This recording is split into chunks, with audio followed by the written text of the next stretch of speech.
সিএমএইচে ওর যেখানে জন্ম সেখান থেকেই আসলে ওর লাশ বের করতে হয়েছে। এটা প্রচণ্ড দুর্ভাগ্যজনক একটা ঘটনা। ওইরকম চঞ্চল প্রকৃতি, উচিত কথা বলতে খুব পছন্দ করতো। খুবই কঠিন সময় পার করলাম 4 থেকে 14 তারিখ পর্যন্ত। ব্রেন পুরোপুরি ড্যামেজে ছিল, হার্টবিট চলতেছিল। ডক্টর বললো যে 2:15 ওর হার্টবিট বন্ধ হয়ে গেছে।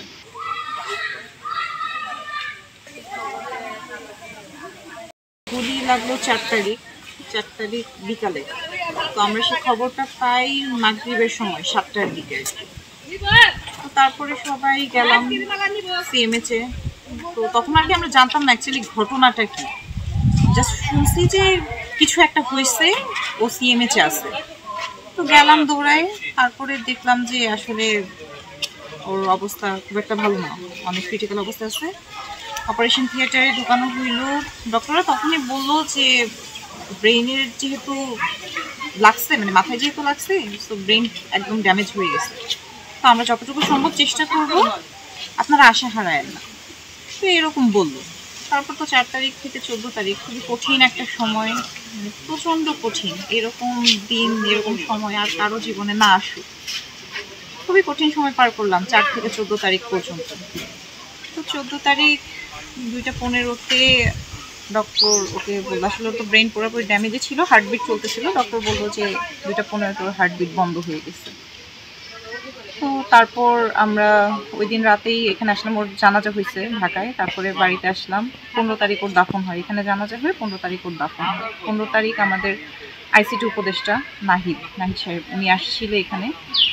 উনি কথা বলছে, আমার ফ্যামিলি মেম্বার যারা আছে সবার সাথে কথা বলছে যে সাজিদের পরিবার আমার পরিবার, এর যতটুকু দায়িত্ব নেওয়া দরকার, সাজিদ যতটুকু দায়িত্ব পালন করতো, আমাদের সরকার উনি সেটা পালন করবে, সেই দায়িত্ব পালন করবে, আমাদের পরিবারের খেয়াল রাখবে, এই আশ্বাস উনি দিয়ে গেছে। আর সাজিদের আত্মত্যাগের ব্যাপারে আসলে ও যেটা করছে, এটা আমার কাছে মনে হয় যে এটা কোনো স্বাভাবিক ঘটনা না। মানে খুব কম মানুষের মধ্যে এই সাহসটা আছে যে দেশের জন্য জীবন দিয়ে দিলাম। জীবনের যে প্রিয় আর কি হইতে পারে।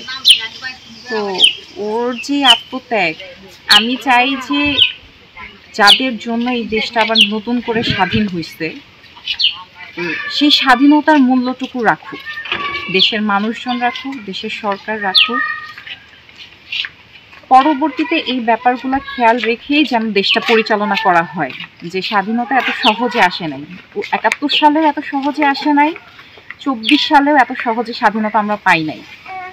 তো যাদের আত্মত্যাগে আমাদের এই স্বাধীনতা, তাদেরকে প্রপার সম্মানটুকু দেওয়া হোক, দেশটা সেভাবে পরিচালনা করা হোক যেন পরবর্তীতে আমরা দেশটাকে সুন্দরভাবে পরিচালনা করতে পারি। সরকারের প্রতি এটাই আমার রিকোয়েস্ট থাকবে। সাজিদের জন্ম হচ্ছে 1999 সালে মার্চের 1 তারিখ। আমি ওর চেয়ে 5 বছরের বড়।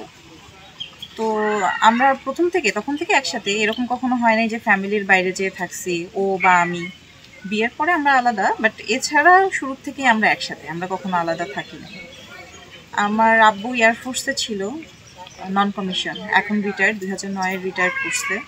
তো সেই সুবাদে ওর জন্ম হচ্ছে সিএমএইচে। মানে এটা প্রচণ্ড দুর্ভাগ্যের ব্যাপার যে যেই সিএমএইচ থেকে ওকে আমরা নিয়ে আসছিলাম, সিএমএইচে ওর যেখানে জন্ম সেখান থেকেই আসলে ওর লাশ বের করতে হয়েছে। এটা প্রচণ্ড দুর্ভাগ্যজনক একটা ঘটনা। তো ছোটবেলা থেকেই একটু চঞ্চল প্রকৃতির, দুষ্ট বলবো না, দুষ্ট বললে আর কি কেমন দুষ্ট, মানুষের ক্ষতি করার মতো দুষ্ট না, বাচ্চারা যেরকম থাকে ওই রকম চঞ্চল প্রকৃতি। উচিত কথা বলতে খুব পছন্দ করতো, মানে ভয় পাইতো না যে এই কথাটা বললাম, এইটা বলার পরে আমার এটার উপর কি ইফেক্ট করতে পারে, মানুষজন কিভাবে নিবে, কখনোই ভাবে চিন্তা করে নাই। উচিত কথা সেটা যেই হোক বলতে পছন্দ করতো, ওই সাহসটুকু ছিল। তো এভাবেই যাচ্ছিল। আসলে স্টুডেন্ট হিসেবে ছোটবেলায় খুব একটা ভালো ছিল না, পরে আস্তে আস্তে ওর একটা প্রাইভেট টিচার ছিল, তার সুবাদে অ্যাকচুয়ালি ও স্টুডেন্ট হিসেবে ভালো হয়েছে। ক্লাস 9-এ ওঠার পরে হ্যাঁ আস্তে আস্তে ডে বাই ডে ওর ভালো হচ্ছিল। তো তারপর স্কুল কাটলো শাহিনে, বিএ শাহিন কলেজ ঢাকা, ওখান থেকে ভালো রেজাল্ট করছে। তারপরে আদমজিতে, এটা 14 সালে।